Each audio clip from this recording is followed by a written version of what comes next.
Okay, good afternoon, everyone. Just give me a quick confirmation. Am I fairly audible to all of you? Yes sir.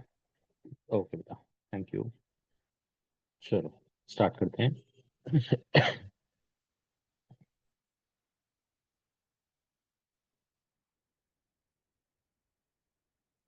हाँ, सो आज हम लोगों को quadratic का एक रिवीजन करना था बेसिकली. उसके बाद वापस से आप एग्जाम लिखोगे क्वाड्रेटिक का. सो बेसिक से स्टार्ट कर रहा हूँ. जो बहुत ही ज्यादा बेसिक चीजें हैं, उनको मैं डिस्कस नहीं करूंगा. फॉर एग्जांपल रूट्स कैसे निकालते हैं, क्या करना है, वो सब आपको ऑलरेडी पता है. सो मैं जो बेसिक्स के अंदर भी जो काम की चीजें हैं उनसे स्टार्ट कर रहा हूँ. जैसे फर्स्ट ऑफ ऑल एक कैटेगरी होता है विच इज कि suppose a x square plus B x plus C equal to zero. Quadratic equation है, ठीक है. अब आपको पता है कि क्वाड्रेटिक इक्वेशन के मैक्सिमम रूट्स दो हो सकते हैं, बट ये भी इनकरेक्ट है. इसके रूट दो से ज्यादा भी हो सकते हैं, ठीक है. जैसे ये वही क्वेश्चन है, for what values of p the equation this has more than two roots. ठीक है, now the equation appears to be quadratic, but इसके दो से ज्यादा रूट कब हो सकते हैं. इसका एक सिंपल सा लॉजिक है. अगर एक क्वाड्रेटिक है of the form a x square plus B x plus C equal to zero, और अगर इसके तीनों कोफिशिएंट जीरो बन रहेंगे for certain value of some constant, तो उस केस में डिपेंडेंसी वेरिएबल पे नहीं होगा और इस इक्वेशन के दो से ज्यादा रूट होंगे. बेसिकली ये वही क्वेश्चन था. इसमें बोला गया था कि क्वाड्रेटिक दिया, बोला इसके दो से ज्यादा रूट होने चाहिए. सो हमने क्या ऑब्जर्व किया, फर्स्ट कोफिशिएंट को जीरो कर दिया जिससे पी के दो सोल्यूशन मिले. सेकंड कोफिशिएंट जीरो किया, अगेन पी के दो सोल्यूशन. कांस्टेंट टर्म जीरो किया, अगेन पी के दो सोल्यूशन. अब the main part for this question is कि आपको वो पी का वैल्यू देखना है जिसपे तीनों साइमल्टेनियसली जीरो बने, and that is only P equal to one. तो a quadratic equation can have more than two solution also, but ठीक है. So this is the basic value. Now इस पे एक value that is this variety. Alpha और beta आपको equation के root दे देगा और बोलेगा find out the value of this expression. ठीक है. अब मुझे बताओ, अब तक आपने इस टाइप के जो क्वेश्चन है उसको अटेम्प्ट किस तरीके से किया है, what is the process. I just want to verify कि आपका प्रोसेस राइट है कि नहीं है. अगर प्रोसेस करेक्ट है तो डेफिनेटली आंसर भी करेक्ट ही आएगा. सो कैसे अप्रोच करते हो इस टाइप के क्वेश्चन को, anyone. Sir sum and product निकाल के फिर लास्ट में इक्वेशन लगा के। सम एंड प्रोडक्ट निकाल के और लास्ट में इक्वेशन को यूज करके. Okay, just a second.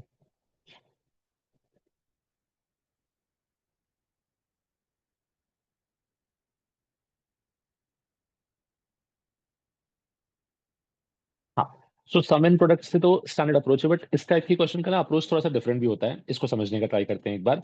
Now in this case यहाँ पे अपने पास क्या होगा. इस केस में आप ऑब्जर्व करो कि आपको जो एक्सप्रेशन दिया है ना, वो ए अल्फा प्लस बी के फॉर्म का है, और यही कुछ टर्म यहाँ पे लिखा था. इन केसेस में सबसे इजी अप्रोच क्या होता है, आप डायरेक्टली इस इक्वेशन पहले अल्फा पुट करो, alpha is the root of this equation. फिर आप इसमें बीटा पुट करो, बीटा भी इसका रूट है. तो आपको इस टाइप से कुछ मिलेगा, A alpha square plus B alpha plus C equal to zero. और अरेंज करके डायरेक्टली आप क्या निकाल सकते हो, ए.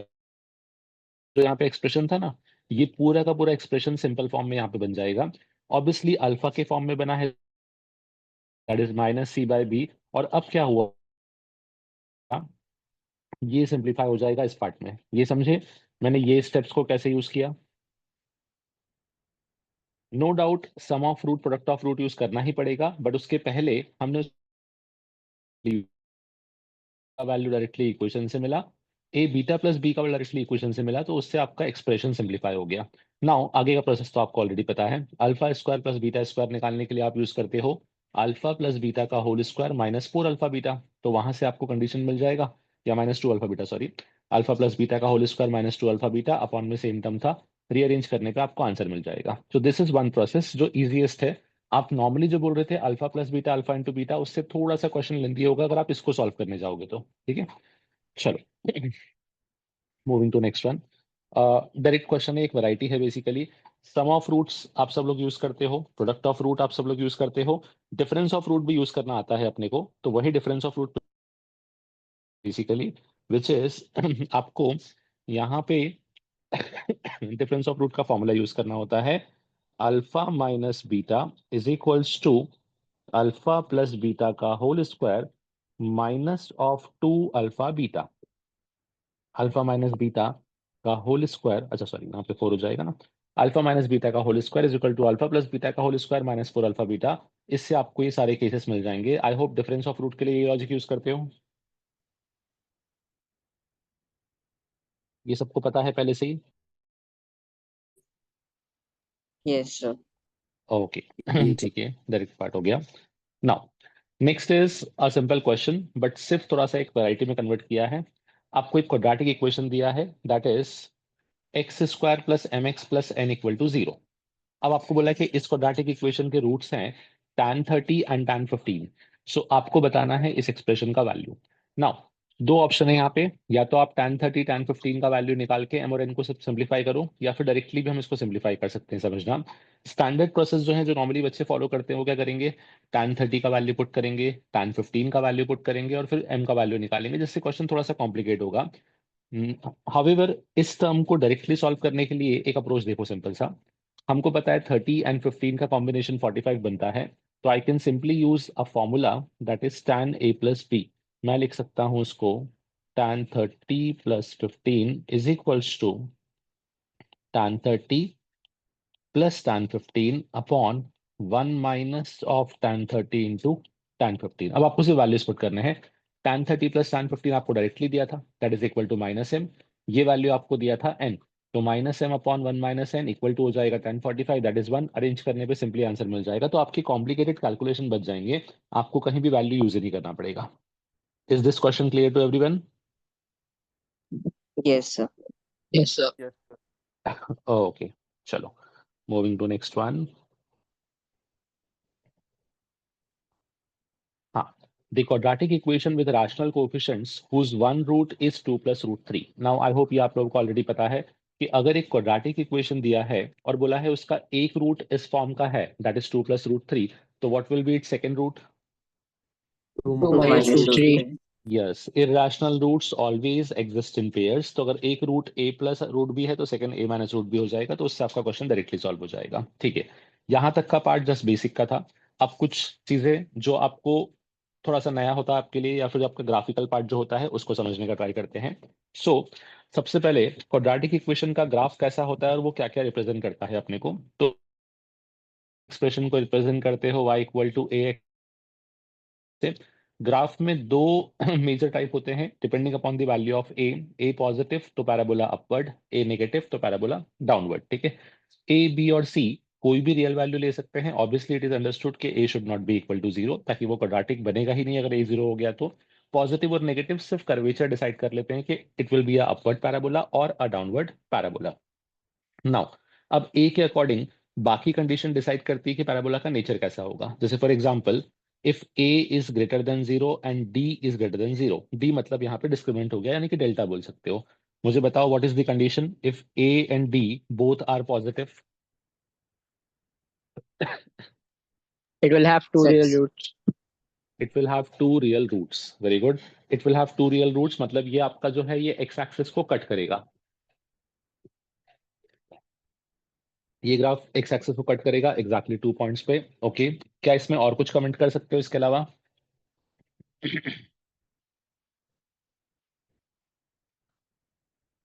इसमें और कमेंट करने के लिए क्या क्या होता है समझना, मतलब ये ग्राफिकली भी आपको पता होता है और इसको आप डायरेक्टली यूज भी कर सकते हो. आपको ये पता है कि अपवर्ड पैराबोला रहेगा, 2 पॉइंट पे कट करेगा. Obviously one point will be alpha, other point will be beta. तो अल्फा से बीटा के बीच में जो भी होगा दैट विल बी नेगेटिव.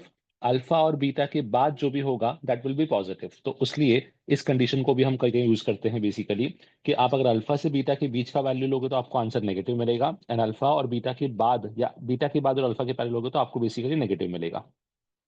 हम्म सो ये एक कंडीशन हो जाएगा अपने पास किस चीज का, ए पॉजिटिव डी पॉजिटिव का. Second is a positive and d is equal to 0. क्या हो जाएगा? X axis को एक बार कट करेगा. टच करेगा बस खाली बेटा, मतलब इस केस में technically I would say root same हो जाएंगे, आइडेंटिकल हो जाएंगे, तो उस केस में एक्स एक्सिस को सिर्फ टच करता हुआ जाएगा. सो अल्फा और बीटा दोनों सेम हो जाएंगे. इस केस में एक इंपॉर्टेंट कंडीशन ये है कि इसमें नेगेटिव आंसर मिलता ही नहीं है. आप कुछ भी पुट करो आपको आंसर या तो 0 मिलेगा या पॉजिटिव मिलेगा. सॉरी. और इसमें सबसे इंपॉर्टेंट पार्ट क्या है ये समझना, अगर किसी क्वाड्रेटिक में कंडीशन दिया है ना, डेफिनेटली वो क्वाड्रेटिक इस फॉर्म में कन्वर्ट होगा. क्यों? क्योंकि उसके दोनों रूट सेम है, मतलब उसके दोनों फैक्टर भी क्या हो जाएंगे बेसिकली सेम. तो it will reduce to y equal to a times of x minus alpha the whole square. आप y जो भी लोगे आपको हमेशा 0 या फिर पॉजिटिव वैल्यू ही मिलेगा, that is for sure. Last case a positive and d is less then 0. ठीक है, अब d लेस देन 0 का मतलब क्या हो गया? No real root. Imaginary. Yes, no real root और Imaginary. Imaginary basically. सो इसका कंडीशन इज वेरी सिंपल. आपको इस केस में पैराबोला जो भी मिलेगा वो एक्स एक्सिस के ऊपर लाई करेगा, मतलब वो एक्स एक्सिस को कट नहीं करेगा. कट नहीं करेगा तो रूट्स इमेजिनरी है. तो इस केस में एक कंडीशन आती है important, which is y always क्या होगा, पॉजिटिव. y जीरो भी नहीं हो सकता, y ऑलवेज क्या आएगा आपके पास, पॉजिटिव, जो हम बहुत सारे चैप्टर्स में इनडायरेक्टली यूज करते हैं कि if a quadratic has a positive and d negative, then the value of expression will always be positive for any real value of x. बाकी तीनों केसेस नेगेटिव वाले हैं. आई होप ये तो अंडरस्टूड ही है, तो इनको डिस्कस नहीं करेंगे तो भी चलेगा. सिर्फ ए नेगेटिव हुआ है, बाकी डी के तीनों के सेम केस चल रहे थे. हाँ, अब इसमें आपके पास इसी पार्ट में इन इक्वेशन का पार्ट भी आ जाता है जहां पे मल्टीपल फैक्टर्स बनते हैं, बिकॉज इसी ग्राफिकल अप्रोच को वेवी कर्व मेथड में कन्वर्ट भी करते हैं. तो खाली एक क्विक रिकैप दे रहा हूँ, ऑल्दो ये आप लोगों को ऑलरेडी पता होगा. वेवी कर्व मेथड सबको पता है ऑलरेडी. Yes. Yes, sir. इस केस में क्रिटिकल पॉइंट्स क्या क्या होंगे. 1 One minus 1 2 0. Yes, Yep. 1 from this, -1 from this, 0 from this and 2 from this. चार क्रिटिकल पॉइंट होंगे. क्रिटिकल पॉइंट को नंबर लाइन पे प्लॉट कर लेते हैं and the normal approach says, मतलब the final one basically, last part हमेशा क्या होगा, पॉजिटिव. देन आपको ऑब्जर्व करना है कि कौन कौन से critical point even number of times repeat हुए, लाइक दिस एंड दिस. तो ये जो क्रिटिकल पॉइंट होंगे -1 और 0, इनके अबाउट साइन चेंज नहीं होगा, बाकी सबके अबाउट साइन चेंज होगा. उसके अकॉर्डिंग आप क्रिटिकल पॉइंट का साइन अलॉट कर देते हो. जस्ट मुझे कंफर्म करो कि क्रिटिकल पॉइंट का साइन स्कीम ऑलरेडी याद है या फिर एक्सप्लेन करूँ वापस से. याद है सर. चलो, वेरी गुड. सो यहाँ से आपको डायरेक्टली आंसर मिल जाएंगे इस पार्ट में. नाउ इसमें इन इक्वेशन में और भी वेराइटीज बनती हैं, जैसे फॉर एग्जांपल दिस केस जहाँ पे लीनियर बाय लीनियर के दो एक्सप्रेशन है, लेफ्ट में भी हैं और राइट में भी हैं. इस टाइप की क्वेश्चन को अप्रोच कैसे करते थे, any idea.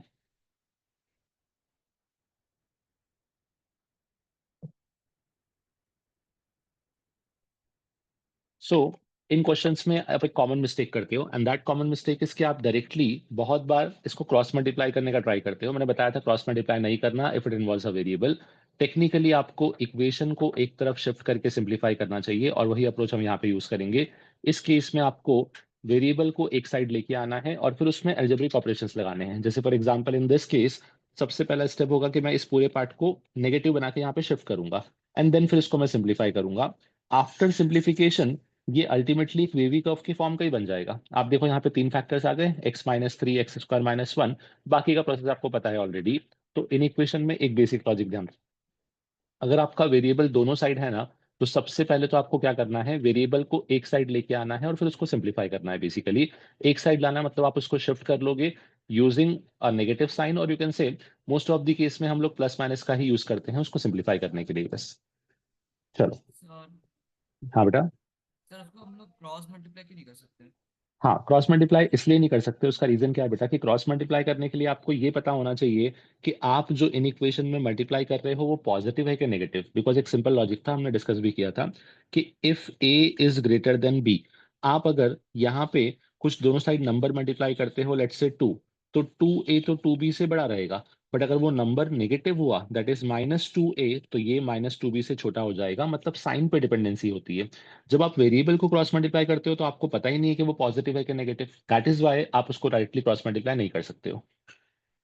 Okay sir, thank you.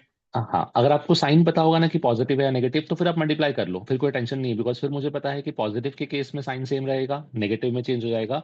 But अगर साइन नहीं पता है देन इट्स बेटर कि हम उसको शिफ्ट करें और फिर सिंप्लीफाई करें बस खाली. चलो, मूविंग टू नेक्स्ट वन. हाँ, नेक्स्ट कंडीशन आता है condition for common root. Common root में दो केसेस बनते हैं. पहला केस जहां पे दोनों रूट कॉमन आते हैं, सेकंड केस जहां पे एक रूट कॉमन आता है. जरा सा मुझे याद दिलाओ, दोनों की कंडीशन क्या थी. लाइक सिंगल कॉमन रूट को कैसे डील करते थे और बोथ कॉमन रूट को कैसे डील करते थे.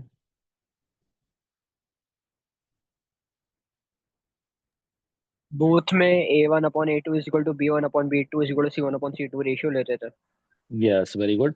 सबसे इजी केस बोथ वाला होगा. The condition is very clear कि आपके पास अगर दोनों रूट कॉमन है तो आप सिंपल सा लिखोगे a1/a2 is equal to b1/b2 is equal to c1/c2. मतलब करस्पॉन्डिंग कोफिशिएंट सेम होने चाहिए. टेक्निकली इक्वेशन ही सेम होना चाहिए, बट कोफिशिएंट से आप उसको इजीली मैच कर सकते हो.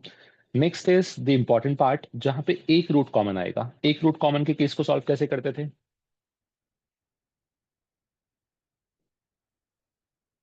सो आपने कुछ मेथड समझा था या फिर आपने ये फॉर्मूला देखा था, मुझे खाली याद ये बताओ। सर एक्स स्क्वायर के Method. फंक्शन करते थे। एक्स स्क्वायर के टर्म को कैंसिल आउट करते थे, बराबर।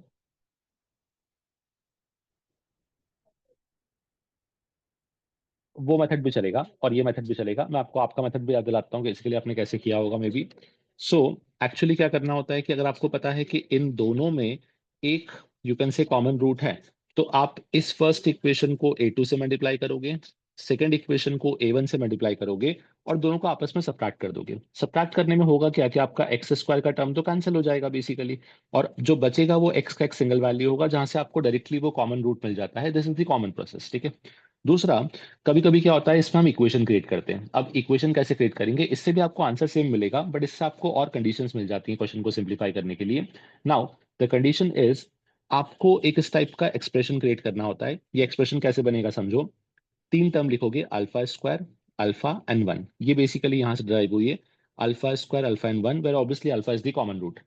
अल्फा स्क्वायर का टर्म लिखना है तो उस केस में क्रॉस मल्टीप्लाई होगा b1c2 माइनस b2c1, ठीक है। अल्फा का टर्म लिखना है तो होगा a1c2 माइनस a2c1, और कांस्टेंट टर्म लिखना है तो ये होगा a1b2 माइनस a2b1। यहाँ पे एक छोटा सा ट्विस्ट होता है, समझना। आपने ऐसा कुछ प्रोसेस मैट्रिक्स में भी यूज किया होगा या यस सर। डिटरमिनेंट में बेसिकली, ठीक है। ये वही प्रोसेस है। अगर आपको याद होगा तो आप हर ऑल्टरनेट टर्म का साइन चेंज करते थे बेसिकली। यहाँ पे भी सेम है।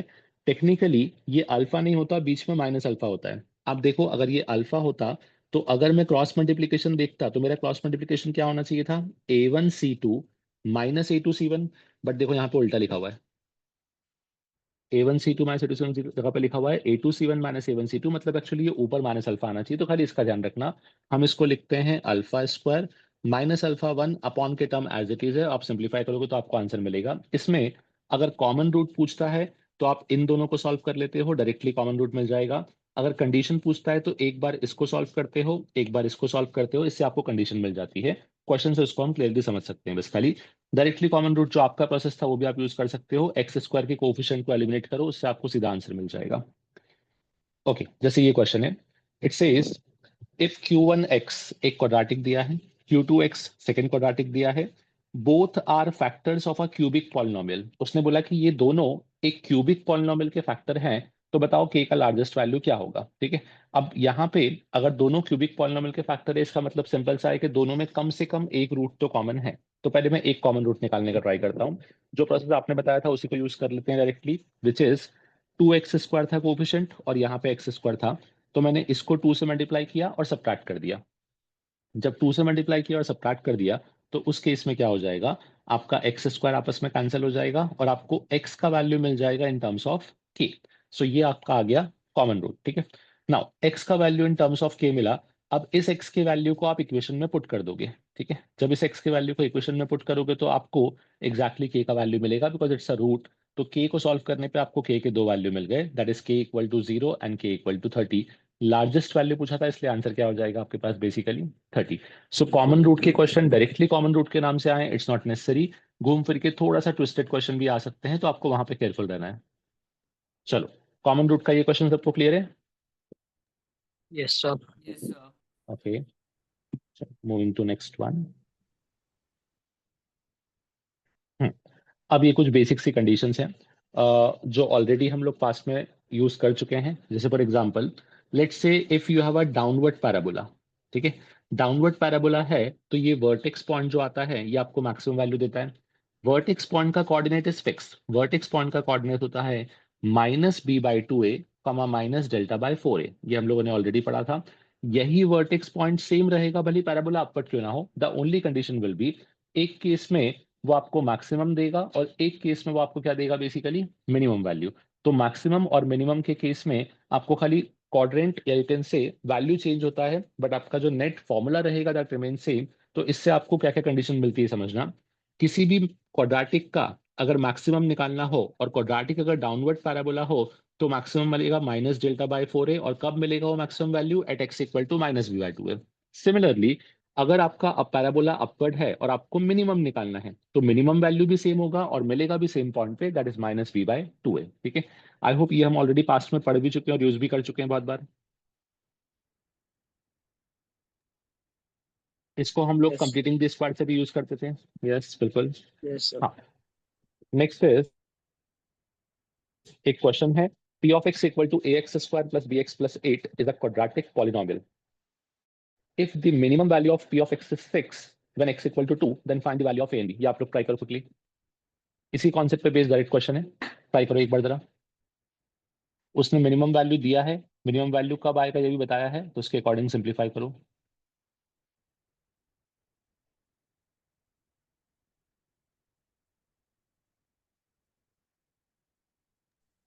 सर हाँ बेटा, सर मुझे वो कॉमन रूट वाला क्वेश्चन नहीं समझा। कॉमन रूट वाला क्वेश्चन बेसिकली ये वाला, करेक्ट। Yes sir. इसने क्या बोला था कि Q1 एंड Q2 जो दो क्वाड्रेटिक है, ये दोनों किसी क्यूबिक के कॉमन फैक्टर से बेसिकली। तो अगर इनमें क्यूबिक का कॉमन फैक्टर है मतलब दोनों में एक फैक्टर कम से कम कॉमन हो गया, और अगर एक फैक्टर कॉमन है मतलब they have a common root. ठीक है, सबसे पहले तो लॉजिकल कंडीशन यहाँ तक था। अब कॉमन रूट को सॉल्व कैसे करते हैं ये समझना। तो सबसे पहले आपको कॉमन रूट निकालने के लिए एक्स स्क्वायर के टर्म को एलिमिनेट करना होता है। यहाँ पे एक्स स्क्वायर कोएफिशिएंट था 2x², यहाँ पे था एक्स स्क्वायर। तो मैंने क्या किया, इस पूरी इक्वेशन को 2 से मल्टीप्लाई किया और इन दोनों को आपस में सब्ट्रैक्ट कर दिया। मैंने वही लिखा था Q2 - 2 times of Q1 equal to 0। Simplify करने पे x का एक वैल्यू मिला जो कि किसके फॉर्म में आया, -k/5। यही x अपना कॉमन रूट है बेसिकली। ठीक है, अब x अगर कॉमन रूट है तो इट इज ऑब्वियस कि कॉमन रूट अपनी इक्वेशन को सेटिस्फाई करना चाहिए। आइदर आप फर्स्ट इक्वेशन बोलो या सेकंड, दोनों को सेटिस्फाई करना चाहिए। तो मैंने क्या किया, इस कॉमन रूट को उठा के इक्वेशन में पुट कर दिया x की प्लेस पे। तो क्या आ जाएगा, k²/25 minus this and this. Simplify करो तो आपको सॉल्व करके एक दो वैल्यू मिल जाएंगे, 0 एंड 30। आपसे पूछा था कि लार्जेस्ट वैल्यू ऑफ के क्या होगा, वो आंसर 30 हो जाएगा। सो मुझे ये बताओ कि कैलकुलेशन पार्ट नहीं समझा है या फिर लॉजिक में कहीं गड़बड़ आ रही है। नहीं मुझे कैलकुलेशन समझा, मुझे वो नहीं समझा था कि आपने डिसाइड कैसे किया कि वो कॉमन रूट वाला केस है। ओके ओके ओके, इसको वापस एक बार रिपीट करता हूँ, देखना। यहाँ पे क्या लिखा था, Q1 and Q2 both are factors of a cubic polynomial. मतलब एक कहीं तो क्यूबिक एग्जिस्ट करता होगा जिसके दो फैक्टर्स दो क्वाड्रेटिक है बेसिकली। तो अगर उस क्यूबिक के दो फैक्टर्स क्वाड्रेटिक हैं मतलब क्वाड्रेटिक में एक फैक्टर तो कॉमन होना चाहिए कम से कम, तभी वो क्यूबिक के फैक्टर्स हो पाएंगे। जैसे इसको यस। सिंपल वे में समझाता हूँ, क्यूबिक के आपके रूट्स हैं अल्फा बीटा एंड गामा। ठीक है, इनमें से कोई भी दो इस क्वाड्रेटिक के रूट होंगे, for example let's say alpha and beta. और कोई भी दो सेकंड क्वाड्रेटिक के होंगे, अब वो अल्फा गामा भी हो सकता है बीटा गामा भी हो सकता है, बट दोनों केस में आप ऑब्जर्व करो कम से कम एक कॉमन रूट आएगा। Yes that sir. Was the logic. Yes, thank you sir. Okay. चलो ये सॉल्व किया सबने। Half or -2. हाफ और -2, ओके।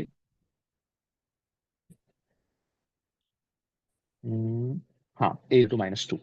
ओके, यहाँ पे जो कंडीशन दिया था अपने को, दैट वाज कि minimum value of p of x is 6। Minimum value मतलब -delta/4a हो गया, इसका वैल्यू 6 है।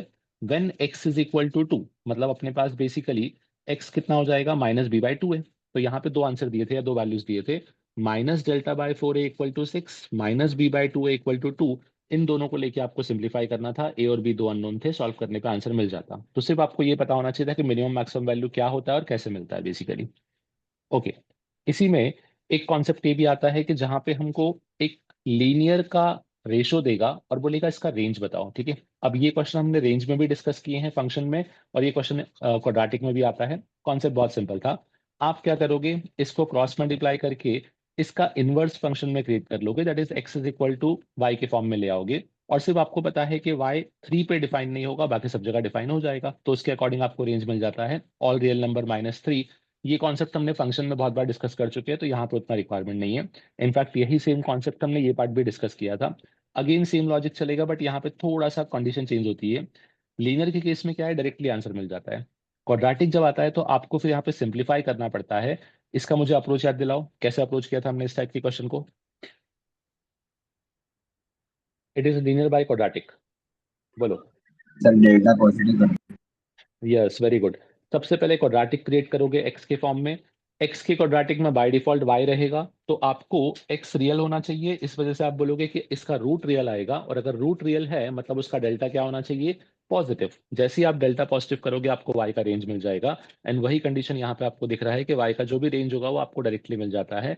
लीनियर बाय क्वाड्रेटिक हो या फिर क्वाड्रेटिक बाय क्वाड्रेटिक, दोनों के लिए कॉन्सेप्ट सेम चलता है आपके पास, ठीक है। नाउ इसमें एक कॉन्सेप्ट ये आता है जहां पे मैक्सिमम लोगों को डिफिकल्टी आती है, which is location of root, ठीक है। थोड़ा टिपिकल लगता है, बट अगर बेसिक कंडीशंस को फॉलो करोगे तो उतना टिपिकल नहीं है। कुछ कंडीशन सबके लिए आपको कॉमनली यूज करनी है, तो इनको ध्यान रखना। जैसे both roots of quadratic equation are greater than a specified number say d, ठीक है। यहाँ पे एक वैल्यू है d, दोनों रूट आपके इससे बड़े हैं बेसिकली, तो इसमें क्या क्या कंडीशन फॉलो होगी, ठीक है।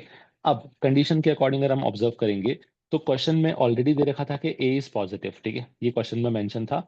दोनों रूट अगर d से बड़े हैं मतलब ये इसको इसके बाद ही कट कर पाएगा। अब इसके बाद कट करेगा तो दैट इज फॉर श्योर कि या तो डेल्टा पॉजिटिव होगा या फिर इक्वल टू जीरो होगा, क्योंकि इट इज नॉट नेसेसरी कि कट करे, वो टच भी कर सकता है डी के बाद तब भी वैलिड रहेगा, तो ये कंडीशन वैलिड हो जाएगी। Next is F of D is positive. कोई बता सकता है ये कैसे आया F of D is positive?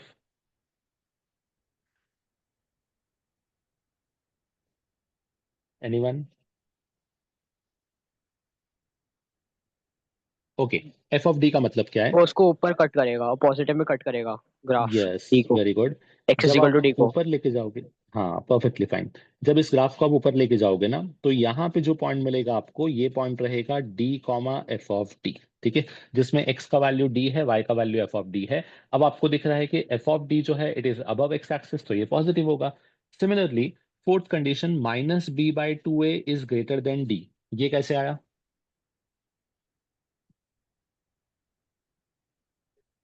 जो वर्टेक्स पॉइंट है वो माइ डी के आगे आएगा, क्योंकि दोनों रूट्स तो यस, आगे ही है डी के।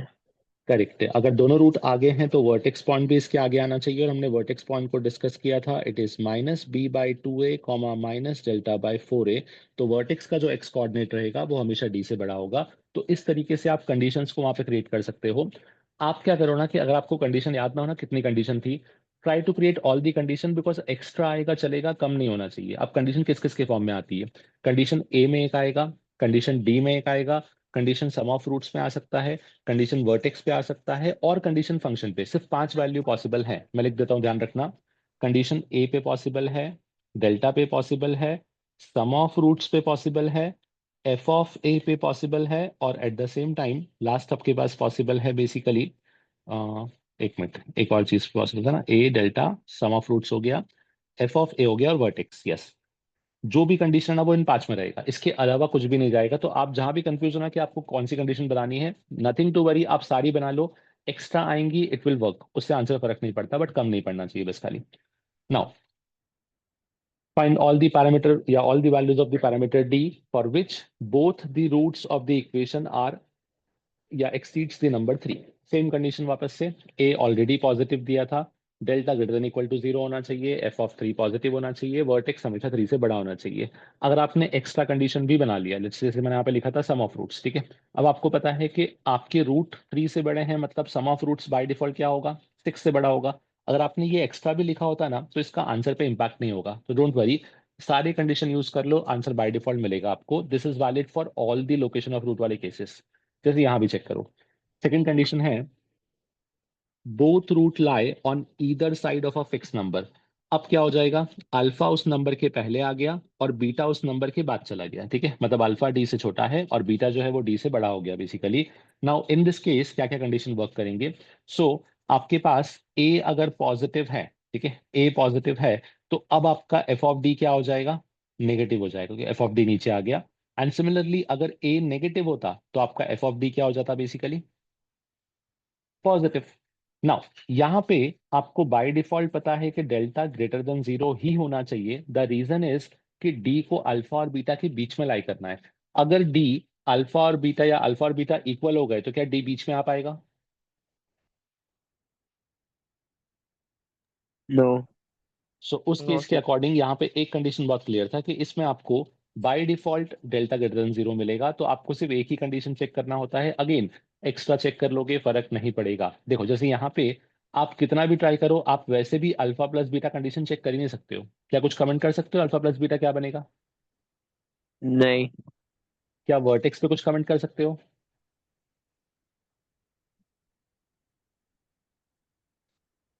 नहीं।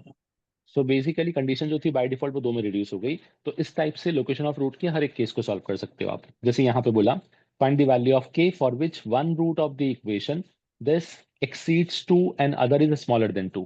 अब उसने क्या बोला कि d का वैल्यू 2 दे दिया, बोला एक रूट 2 से छोटा है, एक रूट 2 से बड़ा है। सिंप्लीफाई करो, again the same condition, a positive है तो इसका जो आपके पास f ऑफ d है वो नेगेटिव होना चाहिए, उससे आपको डायरेक्टली आंसर मिल जाएगा, वो सिंप्लीफाई हो जाएगा question.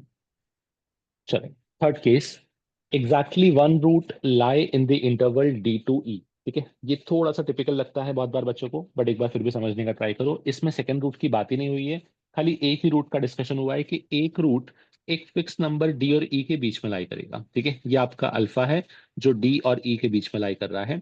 Now in this case आपको दिखेगा कि अपने पास ए तो नॉन जीरो है ऑब्वियसली। ठीक है, अब ए पॉजिटिव अगर रहा तो आपको दिखेगा कि एक वैल्यू हमेशा पॉजिटिव आएगा और एक वैल्यू हमेशा नेगेटिव आएगा। ये इमेजिन कर पा रहे हो? Yes sir. F F of D F of E में एक पॉजिटिव एक नेगेटिव आएगा, और अगर ऐसा हुआ तो ऑलवेज इन दोनों का प्रोडक्ट क्या हो जाएगा basically? Negative. Negative. That's it. इस कंडीशन से आपको आंसर मिल जाएगा बेसिकली कि F of D into F of E is less than zero, जिससे आप बाय डिफॉल्ट सिंप्लीफाई कर सकते हो, वहां से आपको सीधा आंसर भी मिल जाता है basically। चलो next is both the roots are confined between the real number d and e। इसका मतलब ये हुआ कि दो नंबर्स दिए हैं d और e और दोनों रूट इसके बीच में है बेसिकली। ठीक है, अब यहाँ पे भी डिपेंडेंसी आती है सबसे पहले a के ऊपर। a आपका पॉजिटिव है ऐसा अज्यूम किया है, सो a पॉजिटिव है, रूट डिफाइन करने के लिए डेल्टा को greater than equal to zero होना पड़ेगा। एफ ऑफ डी और एफ ऑफ ई दोनों पॉजिटिव होंगे अगर आपका a पॉजिटिव है, बट अगर a नेगेटिव हुआ तो F of D F of E दोनों क्या हो जाएंगे बेसिकली? नेगेटिव। इसके लिए हम एक सिंपल कंडीशन लिखते हैं, instead of writing these two मैं सिंपल सा इसको बोल देता हूं F of D into F of E हमेशा पॉजिटिव होना चाहिए। ठीक है, ये भी आपके पास पॉजिटिव में हो या नेगेटिव में हो, दोनों केस में वो क्या रहेगा बेसिकली आपके पास? पॉजिटिव। ठीक है, अच्छा इसमें one more condition is there, ये फिफ्थ कंडीशन है, ये थोड़ा सा डिफरेंट था, ये एक्चुअली वर्टेक्स कंडीशन आ गया। कैन आई से वर्टेक्स जो रहेगा वो हमेशा डी और ई के बीच में होगा, क्योंकि रूट भी डी और ई के बीच में है, तो माइनस बी बाई टू जो होगा वो डी से लेके ई के बीच में आ जाएगा आपके पास। ठीक है, चलो एक क्वेश्चन दिया है टाइप 4 पे, क्विकली इसको सॉल्व करो, आंसर मैच करो। आंसर मैंने लिखा हुआ है ऑलरेडी, आई सपोज चेक करना जरा। अल्फा बीटा उसने बोला है -6 से 1 के बीच में है, तो आपको के का वैल्यू बताना है बेसिकली।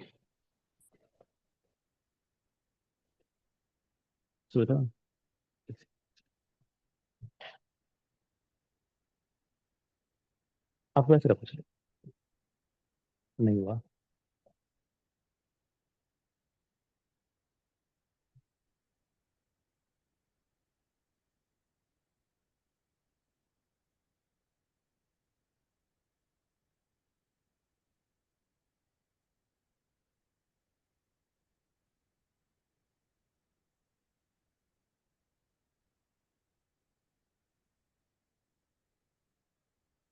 बैक कर रहे हो ना?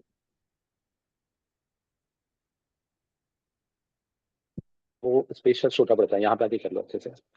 लाइट और यहाँ पे बेटर रहेगा ना, यहाँ पे इजीली कर सकते हो। एक बार यहाँ पे ट्राई करो और स्टेपल भी खोल लेना उसको, तो वो प्रॉपरली एक्सेस हो जाएगा। लाइक फर्स्ट वाला हुआ होगा आई थिंक प्रॉपरली, ये नहीं हुआ? एक बार बताओ मुझे। ओ ठीक ठीक ठीक, एटलीस्ट ये वाला ओपन करो, मतलब इसका स्कैन ओपन करो।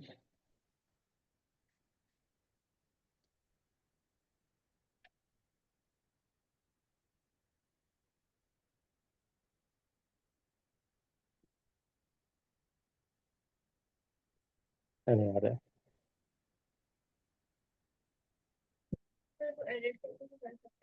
नहीं नहीं, वो एरर उसका वो नहीं था। एरर जो था ना बेसिकली वो ये था कि उसने ये डॉट गलत लिए थे। Technically it should take these 4 dots in proper manner. एक सेकंड,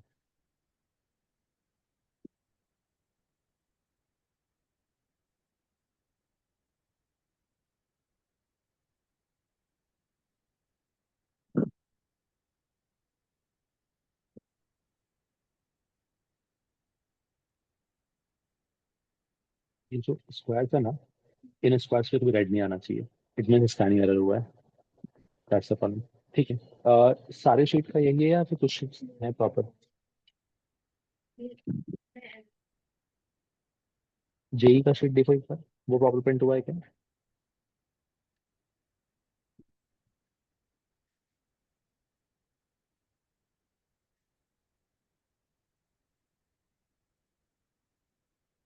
इसका आंसर की फिट किया, ओपन करो।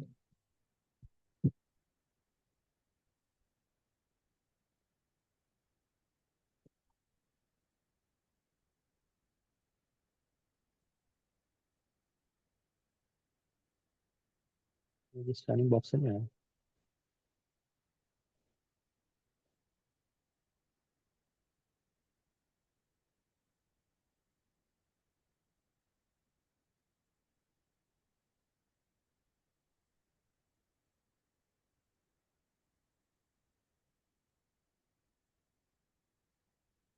अच्छा,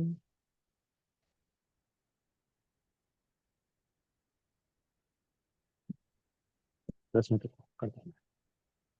हाँ, हुआ सबका solve? Yes sir.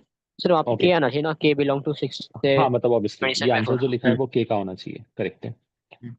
Approach and formula logic same था पूरा, जो ऊपर यस सर। कंडीशंस लिखे हैं वही। ओके, चलो। Next case was one root is greater than e and other root is less than D.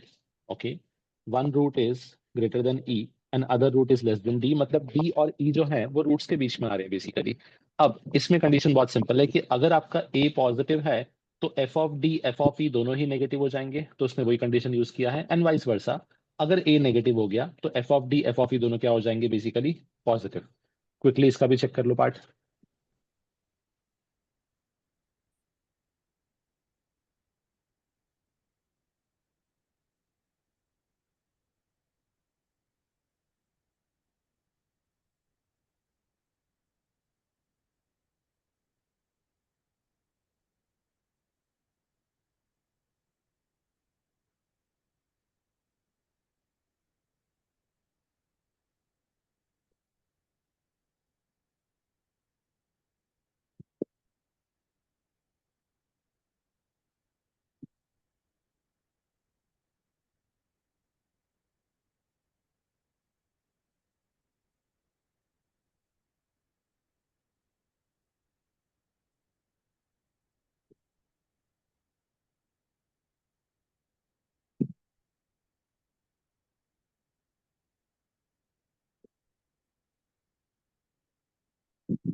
5 से 24 5 से 24 ब्रैकेट। एक्सक्लूडेड रहेगा कब। ओके, बाकी लोग कंफर्म करो, इज द सेम सॉल्यूशन?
चलो, सबका हुआ solve? Same Yes, sir. Solution? Okay, ठीक है। तो कॉन्सेप्चुअली तो अपने पास यही पार्ट थे, और कोई स्पेसिफिक पार्ट होगा इसमें तो बताओ, उसको मैं डिस्कस कर लेता हूँ। क्वाड्रेटिक में मोस्टली इतना ही पार्ट्स थे अपने पास। सर हाँ बेटा। थियोरी ऑफ रूट्स एक बार बता दो ना। थ्योरी ऑफ रूट्स, थोड़ा सा डिटेल में जाओ, मतलब एग्जैक्टली थ्योरी ऑफ इक्वेशन बोल रहे हो, थ्योरी ऑफ रूट्स बोल रहे हो आप? जिसमें वो अल्फा प्लस बीटा प्लस ऐसे रूट्स बहुत हाँ, सम दैट होके। Is theory of equation, theory of equation, yes, just a second. Sorry. जिसमें क्यूबिक भी आता है, डिग्री 4 भी आता है, वो सब बोल रहे हो ना बेसिकली, जहाँ पे हम रूट्स के बारे में डिस्कशन करते हैं। Yes sir. Okay, so in general अपने पास जो क्वाड्रेटिक होता है that is a x square plus B x plus C equal to 0, जिसके अंदर दो रूट्स हैं, अल्फा एंड बीटा। नाउ ये आपको पता है कि alpha plus beta is minus B by A and alpha into beta is C by A. ये होता है क्वाड्रेटिक के लिए। अब सपोज करो क्यूबिक कन्वर्ट हो गया, सो क्यूबिक बनेगा A X cube plus B X square plus C X plus D equal to 0। अब इसमें तीन वेरिएबल या तीन रूट्स होंगे basically, alpha beta and gamma. तो इसमें कंडीशन भी तीन क्रिएट होंगी। पहला condition sum of roots alpha plus beta plus gamma. दूसरा product of two at a time alpha beta plus beta gamma plus alpha gamma. तीसरा product of all of them that is alpha into beta into gamma. Sum of roots आता है आपके पास minus B by A, ये वाला value आता है आपके पास C by A and this is minus D by A. Next एक और लिखता हूँ, फिर पैटर्न बताता हूँ प्रॉपरली कि पैटर्न कैसे पहचानना है। नेक्स्ट आएगा डिग्री 4 का इक्वेशन। डिग्री 4 का equation will be a x raise to 4 plus B x cube plus C x square plus dx plus e equal to 0. Now it will have four different root alpha, beta, gamma and let's say delta. Now इसमें condition 6 बनेंगी actually. Conditions क्या क्या होंगी? नहीं, 6 नहीं, 1 2 3 4 4 बनेंगी। Alpha plus beta plus gamma plus delta, that is first condition. Second is alpha beta plus, इसको हम इस तरीके से भी लिखते हैं ताकि आप लिखना भी सीख जाओगे, product of two at a time alpha beta. Next बनता है product of three at a time alpha beta gamma and last बनेगा alpha beta gamma and delta. ठीक है, और ये जो फर्स्ट मैंने लिखा है इसको हम लिखते हैं समेशन अल्फा। ठीक है, अब जो फर्स्ट वैल्यू है वो बनता है minus B by A, second बनता है C by A, next is minus D by A and next is E by A. Now सब में पैटर्न देखने का ट्राई करना। पैटर्न में आपको एक चीज क्लियर कट दिखेगा कि हर एक केस में जो डिनोमिनेटर गया वो आपके पास हाईएस्ट टर्म का कोफिशिएंट था दैट इज इक्वल टू ए। ठीक है, जो आपके पास हर एक केस का डिनोमिनेटर बन रहा है, भले क्वाड्रेटिक हो या फिर क्यूबिक हो या डिग्री 4 हो, तो डिनोमिनेटर सबका फिक्स है। न्यूमिनेटर कैसे आता है उसका बहुत सिंपल लॉजिक है, always follow a sign scheme, plus minus plus plus minus plus minus. आप हमेशा फर्स्ट टर्म को प्लस से स्टार्ट करो, ऑल्टरनेट प्लस माइनस देते जाओ, अपने आप आंसर आ जाएगा। जैसे sum of root and product of root. ठीक है, तो यहाँ पे दो एक्स्ट्रा कोफिशिएंट थे, minus B by A plus C by A. Next इसमें तीन डिफरेंट केसेस बनेंगे, तो आपके पास यहाँ पे बनेगा माइनस बी बाई ए, फिर नेक्स्ट हो जाएगा सी बाई ए, ये भी पॉजिटिव ये भी पॉजिटिव, तो answer C by A. Next is D by A, this was negative this was positive इसलिए minus D by A.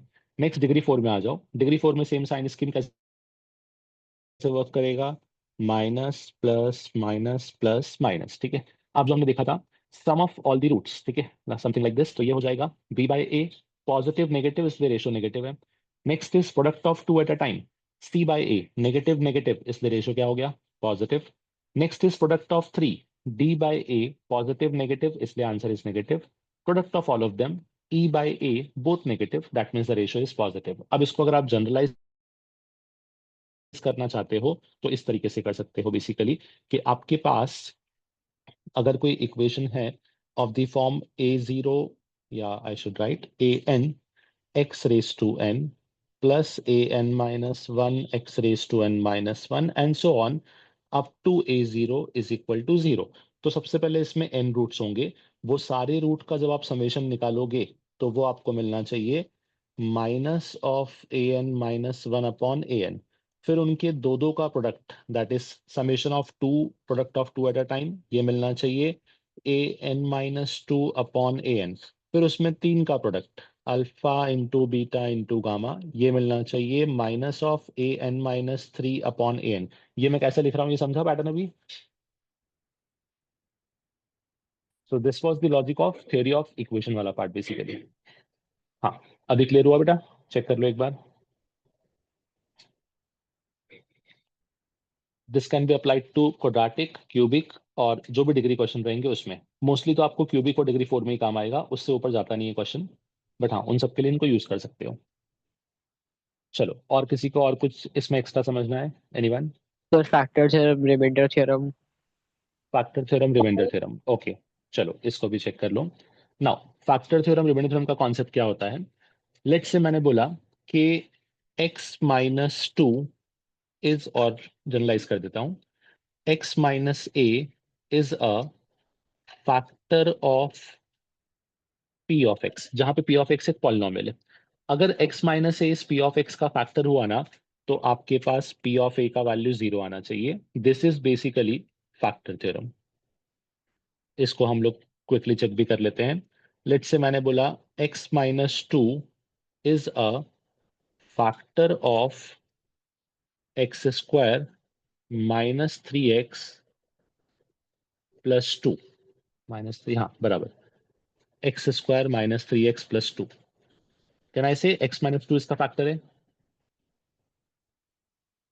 Yes, sir. अब अगर आप यस इसको, सर, यस हाँ सर। अब अगर आप इसको p ऑफ x अज्यूम करते हो तो जरा आप खुद चेक करो, p ऑफ टू का वैल्यू कितना आ जाएगा?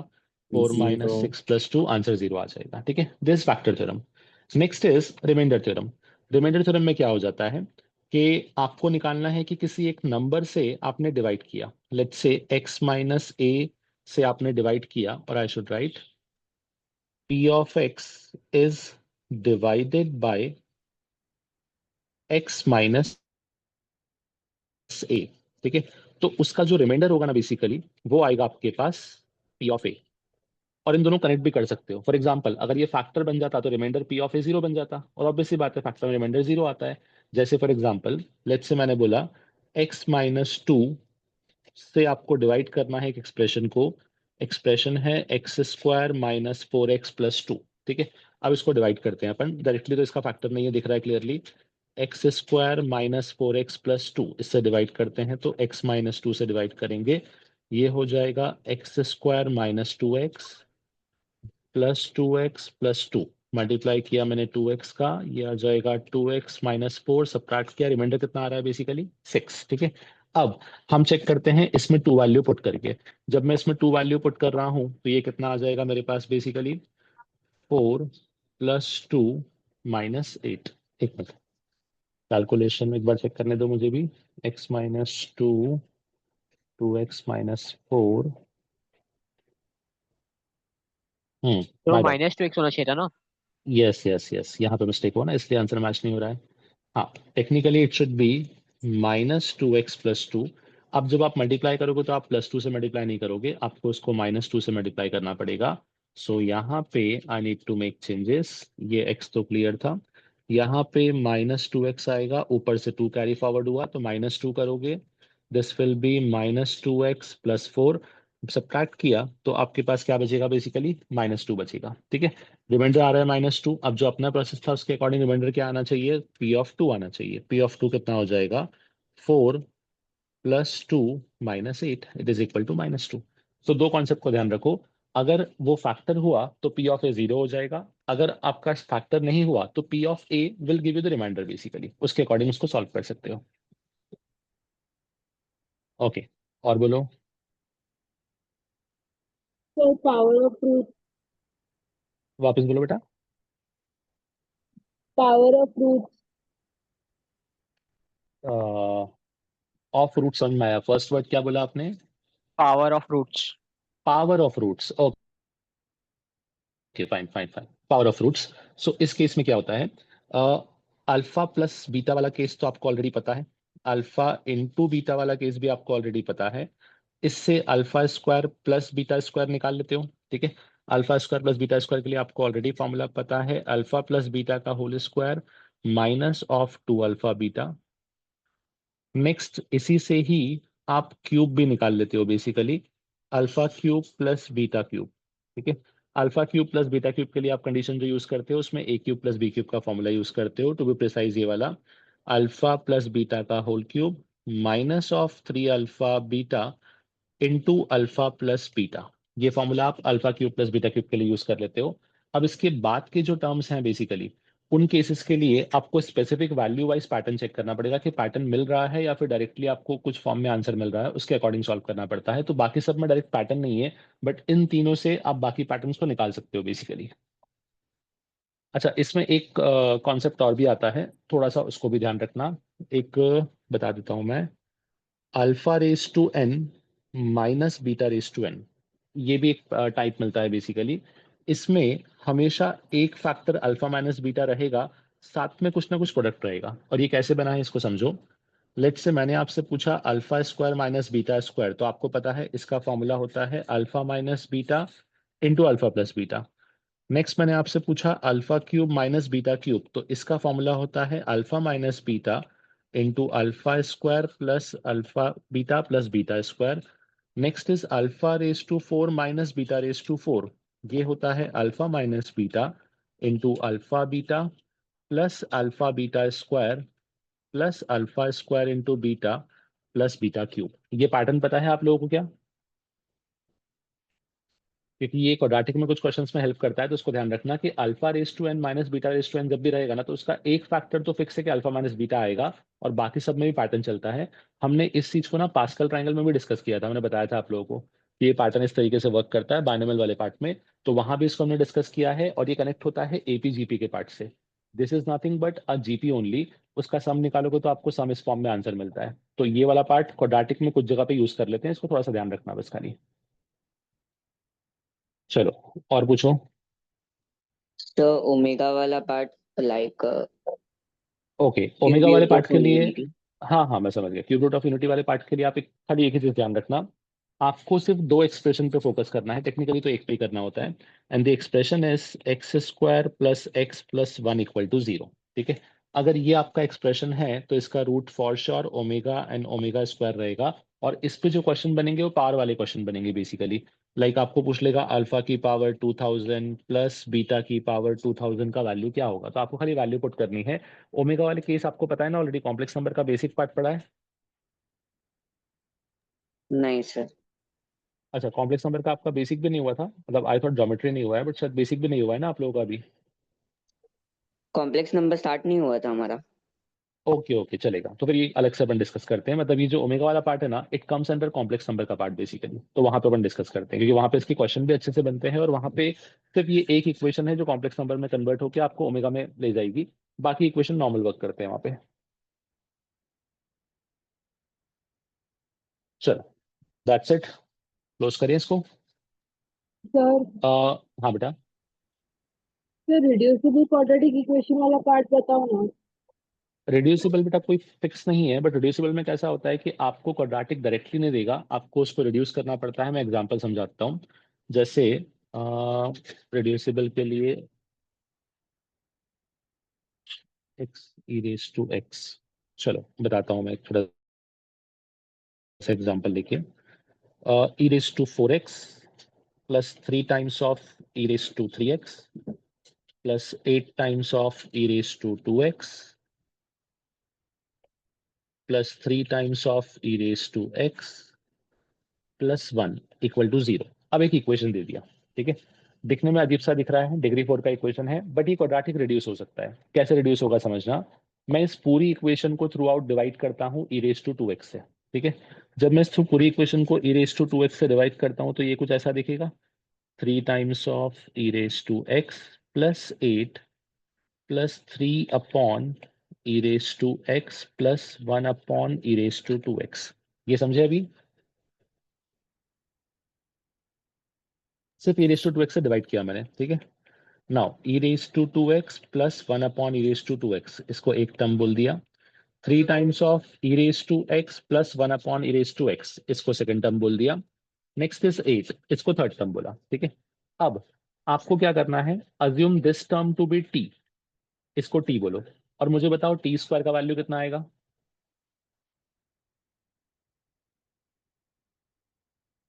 अगर इसको टी बोला तो टी स्क्वायर का वैल्यू कितना आएगा? e raised to 2x plus 1 by e raised to 2x plus 2.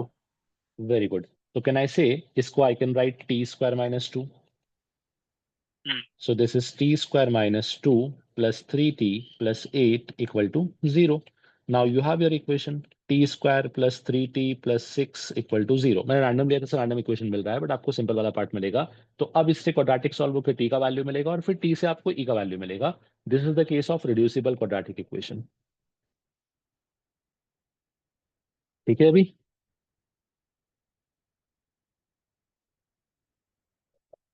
चलो, तो अभी यहाँ पे इसको क्लोज करते हैं. आपका जो एग्जाम 4 बजे से था उसको मैं 4:15 से स्टार्ट करूंगा, तो आप अपने कन्वीनियंस पे 4:15 से 4:30 में कोई भी स्टार्ट कर लेना. मैं उसको अभी मैंने एक्चुअली शेड्यूल किया नहीं है, तो I scheduling it in next 5 minutes, तो मैं कर देता हूँ उसको. 4:15 के बाद से आप स्टार्ट कर सकते हो. ठीक है.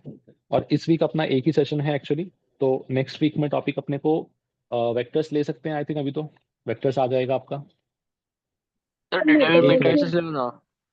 नहीं, तो वेक्टर्स तो नए वाले में matrices लिया. and determinants. यस. हाँ, तो मैट्राइज डिटरमिनेंट साथ में लूँ या फिर दोनों को डिफरेंट दो पार्ट में लूँ? साथ दो में पार्ट ले में. लो. तो साथ में ले लो. ठीक है. सो मैट्राइसिस एंड डिटर्मिनेंट्स ये अपना पुराने वाले में से हो जाएगा और नए वाले में से अपना आ जाएगा बेसिकली वेक्टर्स. ठीक है, फॉर नेक्स्ट वीक. हाँ. चलो. सर एक ओके. पेपर हाँ में बेटा, बोलना बेटा. वो जो लास्ट हुआ था ना उसका 25th वाला सम बताओ ना एक बार. कौन सा पेपर बोल रहे हो आप? एंड टेस्ट जो हुआ था ना मैथ क्वाड्रेटिक का. एक सेकेंड रुको, let me open the paper. फिर क्वाड्रेटिक का जो ऑनलाइन टेस्ट लास्ट हुआ था उसका last question basically. Yes sir. Just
it says f of x equal to ax square plus bx plus c such that f of 1 equal to 3, f of minus 2 equal to lambda, f of 3 equal to this.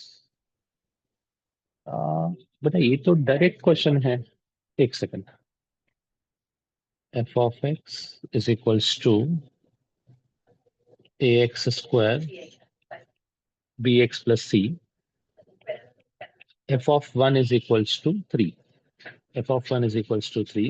सबसे पहले 1 put किया, तो 3 is equal to a plus b plus c.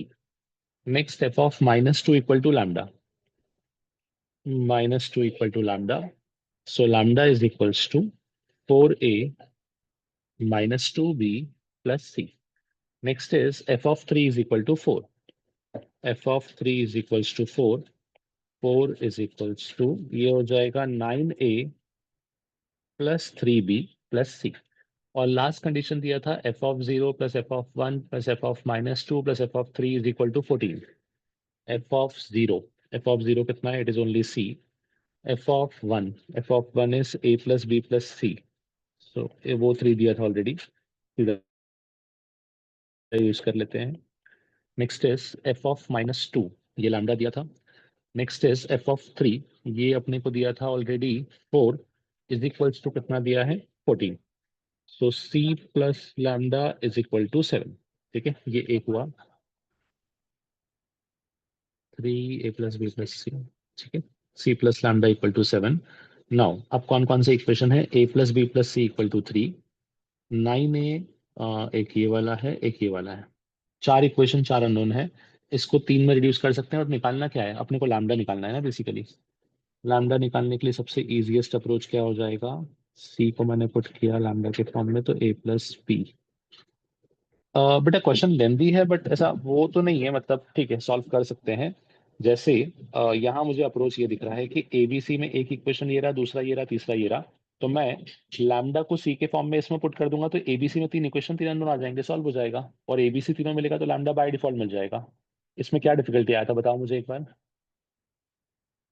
Like answer match नहीं कर रहा है, ऐसा कुछ है क्या?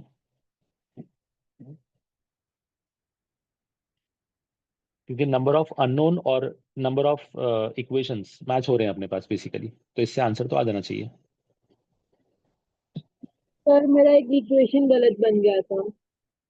ओके ओके ओके, उससे मिस्टेक हो रहा होगा, बिकॉज इक्वेशन एक बार चेक कर लो। F of 1 is A plus B plus C, F of 2 is या -2 is 4a minus 2b plus C, F of 3 is 9a plus 3b plus C, and last आपके पास डायरेक्ट इक्वेशन था, तो उससे आपको चारों के आंसर मिल जाएंगे। तो खाली कैलकुलेशन पार्ट था, सो मे बी मिस्टेक खाली कैलकुलेशन में ही हुआ होगा शायद।